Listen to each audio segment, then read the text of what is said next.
Welcome back, guys. Welcome back. Welcome back. Welcome back. Welcome back. Yeah, definitely. Today is one of those days when it's a playlist day. Today, yeah. I'm gonna put together the playlist and I will send out the link later. So for those persons who can't, that don't have the patience to hang around to the program while I go through this, you'll be able to watch it seamlessly when I send out the list for the playlist later on, the link for the playlist later, right? Absolutely. Yeah, I was saying to you before. I was ceremoniously um, yeah, let me not say. Anyways, I'm back, and I thank God that I'm able to continue with the program for today. Today's one of those playlist days, right? But I'm going to give you the information. Absolutely.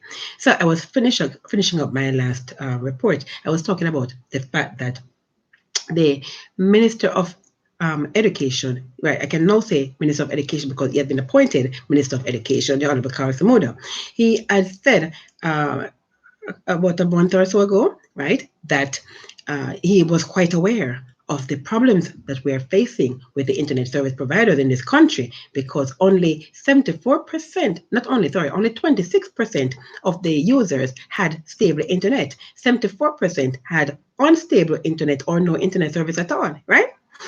I was expecting to see something happen as a result of that, you know, but I'm seeing that the minister is ineffective because within 72 hours of the Attorney General opening up her mouth to say that she received a bill from the Jamaica Public Service with a 1,000% increase. Within 72 hours, the OUR, the Office of Utility Regulations, they were investigating JPS.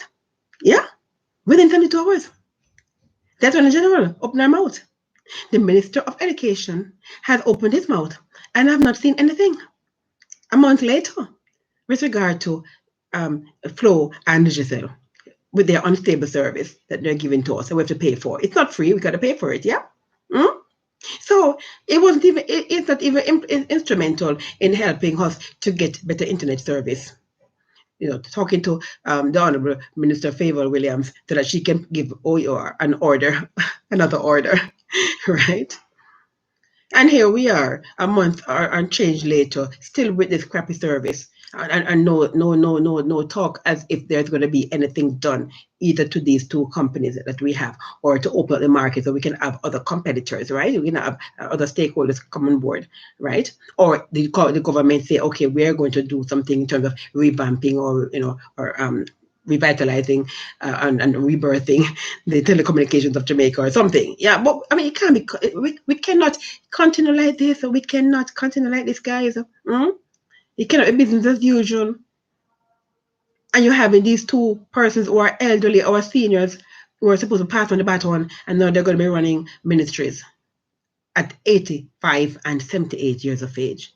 I mean, no disrespect to the elderly. You know, I love the elderly dearly. You know that I'm an advocate for the elderly. That's why I do anytime home care and I do what I do. You understand? Because I have a healthy respect for the elderly. But we have to understand also, the time and place. Yeah? At this time, it is time for the younger folks to take over those ministries. Yeah? At this time. It is time. And if you can't find young persons to do it, it's an indictment on you. It shows that you've not been doing your job. You've been doing a very lousy job because you've not been mentoring and training and teaching anyone to take over from you and pass on the baton. Shame on you. And continuing with the news. So, the farmers in Trelawney, yeah. Farmers in Trelawney who over the years have collectively sustained billions of dollars in losses at the hands of thieves have been given a lifeline with the commissioning of a pre-dire larceny unit in the Trelawney Police Division. The unit, which became operational on Monday, that's June 15th, is made up of 4 members of the Jamaica Constabulary Force, the JCF, and is stationed at the Hulse Spring Police Station in the southern section of Trelawney, but has jurisdiction across the entire parish. Businessman Hugh Grant was quick to welcome the unit, which he has stoutly advocated for over the years. Quote, I feel very good, very happy about this, and I hope that the persons who are assigned will perform in dealing with the sore problem of pre-dire larceny, especially young farmers and livestock farmers up here. that is in South Trelawney. People can hardly rear livestock, especially goats and cows up here.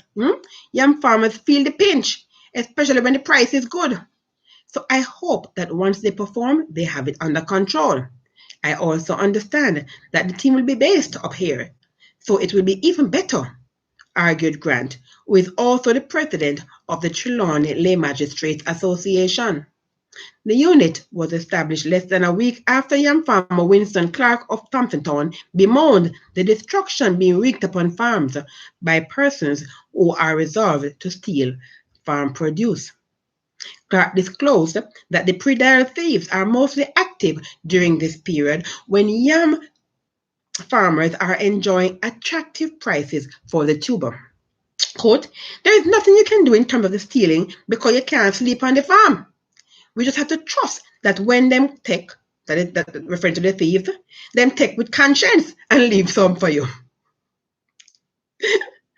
You will have a field of yams that is ready for reaping, and even before you go in it, a man will go in and steal 10, 15 to 35 hills of yam. If a man thief, the thief digs 35 hills of yam at $100 per pound, you know how much money that him get for doing nothing? If 35 hills of yam bear good, that can yield 150 pounds of yam, and now the price is at $150 a pound. So that is over $20,000 just like that, him thief.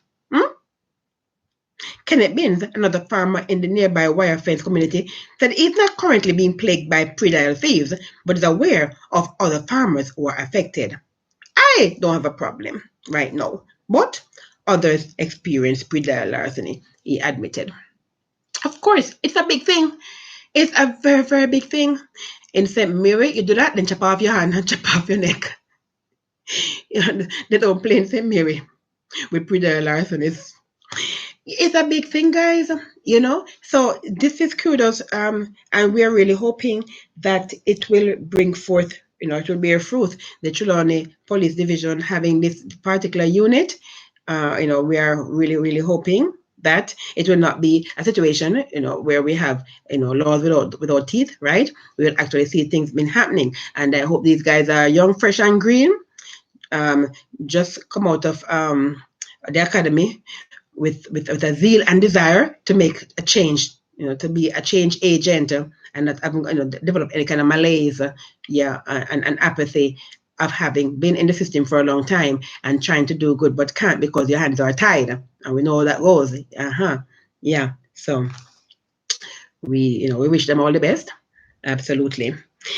Yes, guys, and of course I got to give you some international news. But before I go to the international news, I have to give you one more local news. So, it's not one, it's two local news I must give you. And let me give you this one first. So, according to the mayor of Montego Bay, Councillor Homer Davis, the booting of two PNP councillors from the council is not an overreach.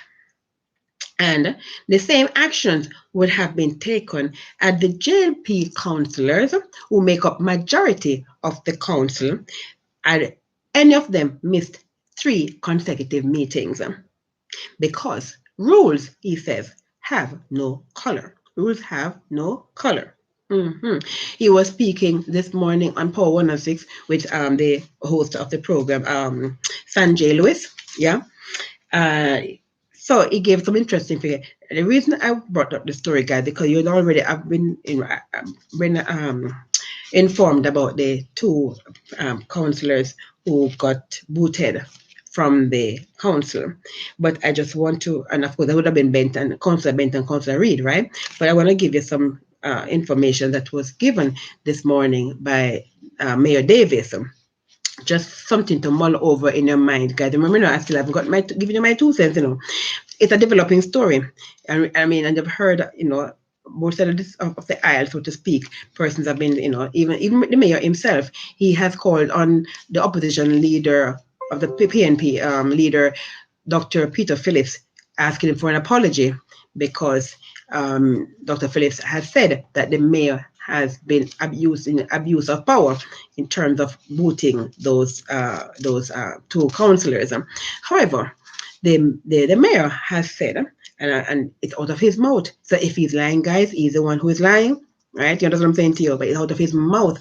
He said, give some figures, and according to him, the between the period of January and June 2020, the councillors did not attend council meeting regularly. A matter of fact, he said Councillor Reid, between the period of January and June, only attended 2 council meetings. Councillor Bent only attended 1 council meeting. Councillor Troop attended 4 council meetings, and he said Councillor Thomas attended 3 council meetings, right? So, in the same breath, and of course, this would have been a monthly meeting, right? You would have had the meetings on a monthly basis. So for the entire 6-month period, the first half of the year, according to the mayor, Councillor Bent only attended 1 meeting for the entire year.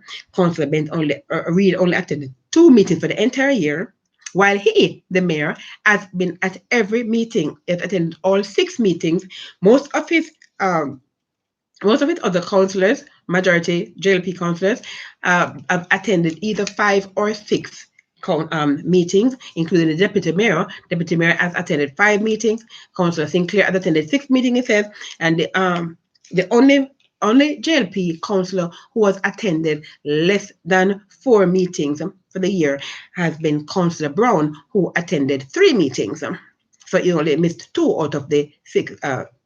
He missed 3 out of the 6 meetings, because it would have been 6 meetings and he attended 3. So he was absent for 3, but there for 3. But apparently he must have given excuses or explanations or something in writing, because he was not booted. Councillor Brown was not booted, and he missed 3 meetings and attended 3 meetings. So I would love that it was not stated in the meeting. It was not stated on the call with Mr. Lewis on Power 106, but I would have liked the question to be asked and for the answer to be given as to what was the status with Councillor Brown. I mean, Sanjay did ask the question, like I said, about if it were the JLP councillors, if the same action would have been taken, and he said yes, it would have been taken. But here it is, we have Councillor Brown, who missed 3 meetings and attended 3 meetings, but the detail was not given as to what process, what procedure he took in terms of the fact that he is still there and has not been booted. So we want to know, did he give in verbal request for absence? Did he send in his apologies for absence? Did he put it in writing? Because according to the mayor, it should be put in writing. You understand? If you're not going to be at a meeting, or if you miss a meeting. He also mentioned that if it is a case wherein the gentleman had underlying health conditions, as they said they had, then a doctor's certificate would have been sufficient if it was presented to the council, that they would not have been able to attend the meeting because of medical reasons. Yeah, this guy is a developing story, and like I said, I put the information out there for you. I give you the information for you to make your informed decisions and to draw your own conclusions, right? Absolutely. Okay. Final story that I want to give to you before I go into the international news. And the reason I'm giving this to you guys, because it's not a big story per se, but it is information, and you don't have to give information, because there are persons out there who could actually use the information, especially if they are seeking to go to a tertiary institution. So it is on that basis that I'm actually going to give you this particular story, guys. So with the restrictions on public gatherings as a result of the COVID-19 pandemic, University of the West Indies, UA, Open Campus is taking a major part of its recruitment efforts for the 2020-2021 first semester student intake online. In this regard, the campus will host 2 online recruitment fairs on June 18th, which is today, June 18th, guys, today is June 18th, at 6 p.m., and on June 25th, which would have been next week, Thursday, at the same time, at 6 p.m. Eastern Caribbean time. And the recruitment fair will run for 2 hours. It will be basically from 6 to 8 on both days. They're running recruitment fairs. The according to the Pro Vice Chancellor and the principal of the UA Open Campus, Dr. Luz Longsworth, lovely woman, I love her. The management of the COVID-19 pandemic comes with several restrictions, including physical distancing, and this has limited the ability of the campus to do face-to-face promotions across the region. She says the online recruitment fairs give us the opportunity to reach prospective students, provide all the information they need in one place, answer their questions, and help them to make a decision about their university education. Day one of the online fair will focus on all the online programs offered by the campus, ranging from certificates to doctoral degrees. It will also provide information on the application process, documentation and registration, as well as a live demonstration of the Learning Exchange, the platform that the campus uses to deliver its online programs.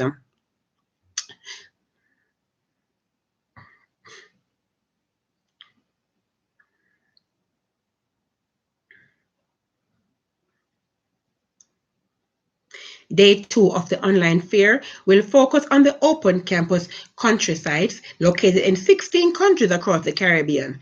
During the 2-hour online event, representatives from the sites will make presentations about their local professional development programs.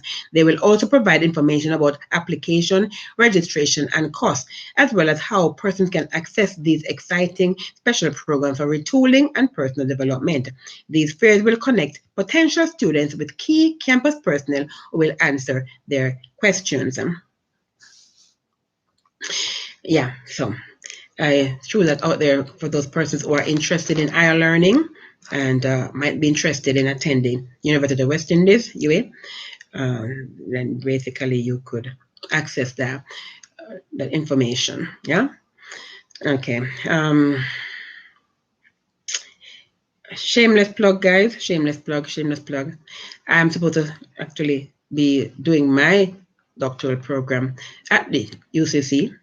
And unfortunately, I am having severe challenges financially in paying my school fee. Yeah.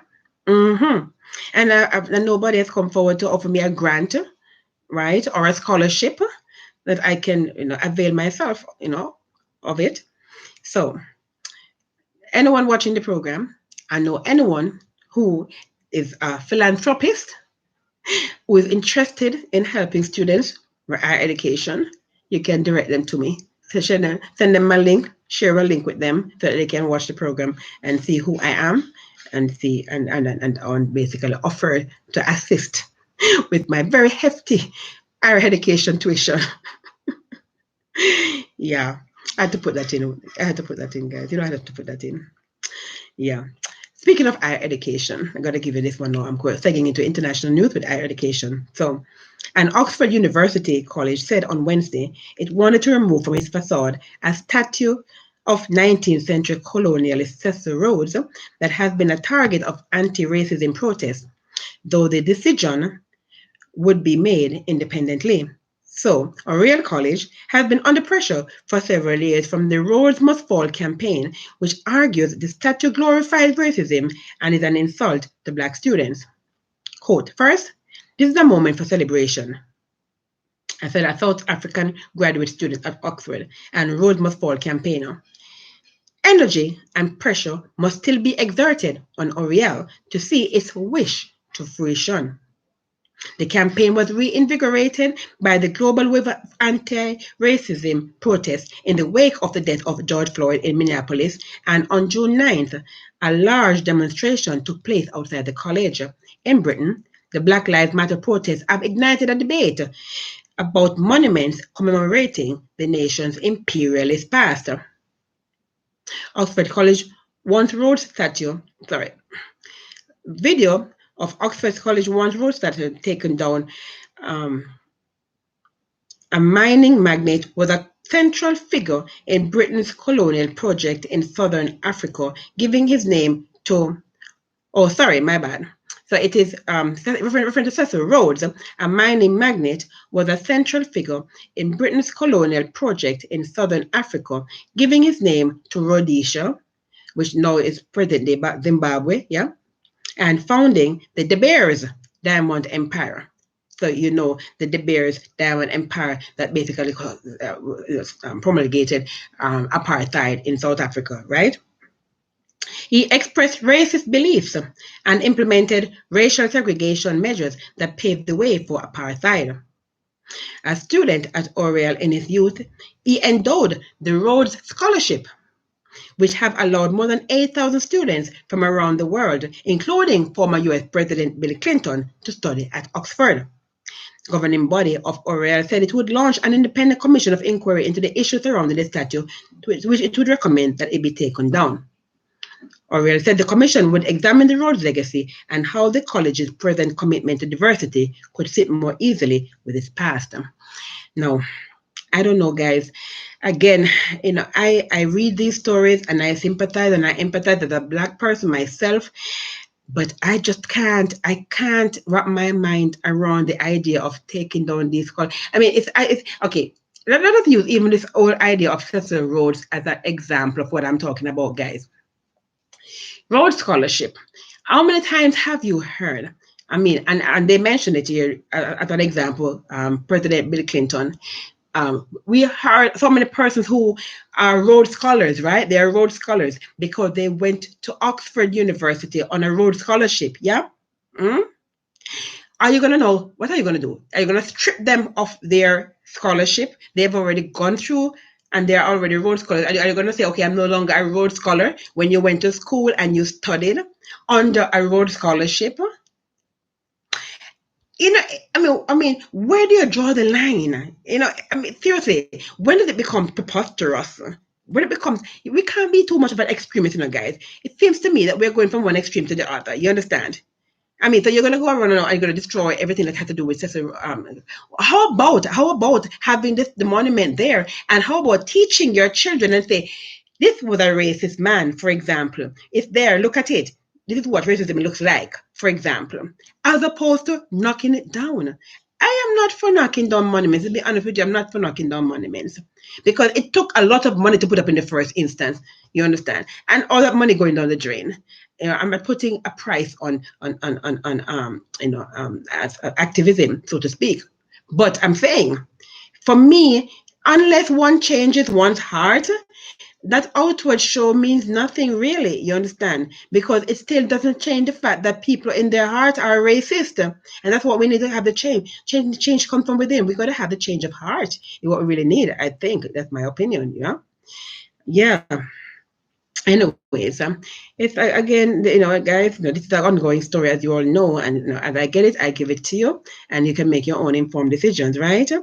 Continuing. So Kenya, yeah, excuse me. Women Without Borders, I got to give international news, right? Kenya continues to battle the COVID-19 pandemic with cases steadily rising each day. Government have locked down a handful of counties, including the capital, Nairobi, and imposed a nighttime curfew as part of the containment efforts. Excuse me. As of May 10th, Kenya was the fourth most impacted country in the East Horn of Africa region, only behind Djibouti, Sudan, and Somalia. Government also rolled out mass testing in various hotspots. Borders remain shut, and the ban on public gathering continues.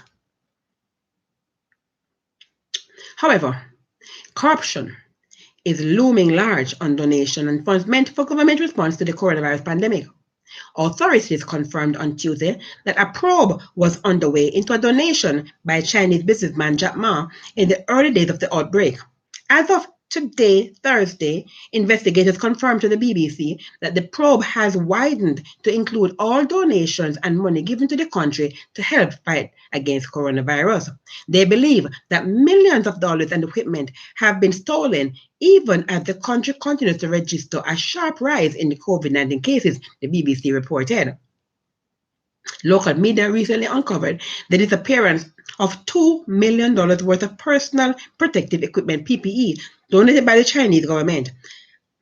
Aside Jack Ma, the East African country has also received donations from the IMF, International Monetary Fund, and other European countries. Last month, President Uhuru Kenyatta vowed that all monies allocated to fighting the virus will be accounted for. Infections, meanwhile, are steadily on the rise, having reached 3,860 on Tuesday.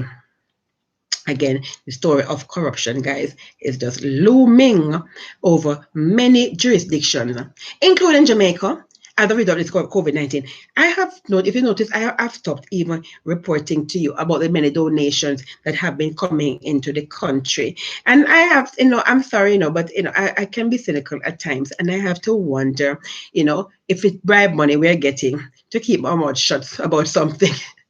Seriously, because we have been, being blessed with a lot of gifts from different agencies, different countries. All of these stakeholders are, offering us money left, right, and center.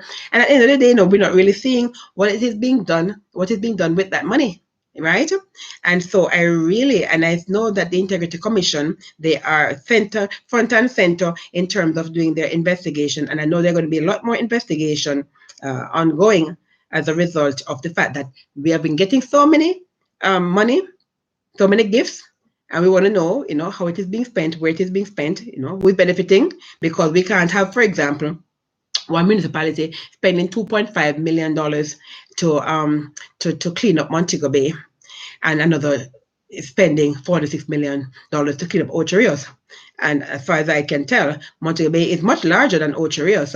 And as I understand, even though the mayor did say that not all of Montego Bay was cleaned up, but not all of Ocho Rios was cleaned up either, based on what was reported. So, if you can spend $2.5 million to clean Montego Bay, $46 million to clean Ocho Rios, that alone really smacked an a serious investigation that had to be done for sure. That required auditing, absolutely required auditing. That one, yeah. That was too blatant. That was really too in your face. Seriously. How on earth they thought they would have been able to get away with that is beyond me either. I can't see it through that one. I really can't see it through it. Yeah. $46 million, guys, to clean Ocho Rios. So, yeah. All right. So anyway, I want to give you one last story for the day, international news. And basically, that will be it for me also for the day. Where is that one? I want to give to you. Excuse me.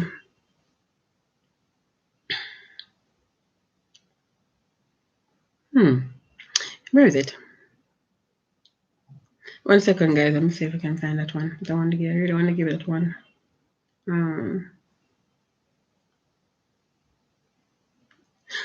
Oh my goodness, where is it? 1 second. If I can find it again, I'll give it to you tomorrow, because it's not something going, it's something coming. But I just thought I would just share it with you same time as I saw it. I thought I'd share it with you. I downloaded it. My phone, again, with this memory situation, guys, I'm just crazy. My memory or the lot they're off. I just have to keep on deleting. And anyways, so yeah. This particular one that I want to give to you, yeah. Oh my goodness, I will not be able to give it to you, but I'll just give you the headlines of it, and then tomorrow I'll give you the details of it, okay? I'll give you the headlines today, and then tomorrow I'll give you the details of this one. So, on June 8th, the WTO, excuse me, they began their selection process of a new Director General, and having announced that it is putting forward a candidate, Mexico has sent Jamaica an official diplomatic note seeking the backing of the Andrew Holness-led administration. So they are looking for the Jamaican government to basically back the bid for the Mexican to become the next Director General of the WTO. Yeah, that's the World Trade Organization, by the way, for those who don't know. World Trade Organization, WTO. Yeah. So I'll give you the details of that tomorrow, guys. All right. Is that something going, something coming? So It's not. It won't be stale tomorrow, right? Okay.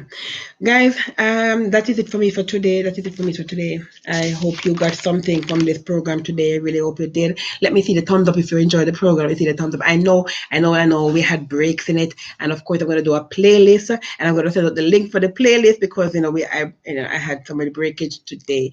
But guess what? We had another long run, where we didn't have any breakage, right? So if we have a break now and then, we can't complain, right? Absolutely. We have to give God thanks. Absolutely. It could have been worse, right? It could have been no program at all, don't it? Absolutely. So I'm thankful and I'm grateful that I was able to have another program, another broadcast today, another episode with you. Thank you, those of you who actually were able to stay and watch the program. I appreciate you all as always. I thank you. I thank you. I thank you. Mwah. Thank you for my subscribers. Continue to subscribe, guys, to the channel. Absolutely. And because you see, today would have been a good example of the program falling, and only those persons who subscribed are still on because the others would not have been able to see the rest of the program, right? Yeah, and that's why it's so important to subscribe. Guys, I thank you. Share the link with your friends and family, please. And remember, I'm on Instagram, Facebook, and Twitter, where you can also go like and comment and share, okay? Absolutely. And I hope that basically you guys are doing, what I've been asking you to do and recommending that you do for the betterment of the world. Jamaica in particular and the world at large, which is basically to help each other. Guys, we have to show love and compassion for each other, right?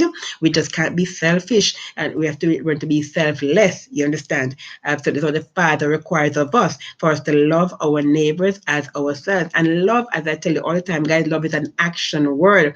It's a doing word. It's not what you say, it's what you do. Your actions. That's why they say actions speak louder than words, because your actions actually tell. We understand whether or not you love. You don't have to say I love you, but your actions will say I love you for you. You understand? Because love is an action word. God is love and love is God. Absolutely. And so you gotta show love and compassion, right? To your fellow men. And so guys, as I close this program today, I'm just going to leave you with those few words and admonition and ask, right, that you just help those vulnerables, those persons who are elderly, the children, the very young, those who are orphans, the widows. You understand? Hearing impairment, visual impairment, mental impairment, everyone basically, even persons who are not ill. You understand? And they're healthy, but they might need help in other ways. You understand? So we don't only help persons who are helpless in terms of having a problem mentally or physically, but we also help those who might have other challenges, even though they might not have a mental problem. You might be in a position where you can help someone. So find at least one person today, guys. Find at least one person and help that person. If everyone does it, what a better society we would have if each one help one. Just one. Not have to help two, just help one. Each one help one. Yeah, that's all we ask. Each one help one. All right, my darlings. Thank you so much for watching. I'm looking forward to seeing you tomorrow again at 12 noon. So until then, this is JJ, Woman Without Border, saying, stay blessed and be a blessing. Love you. Bye.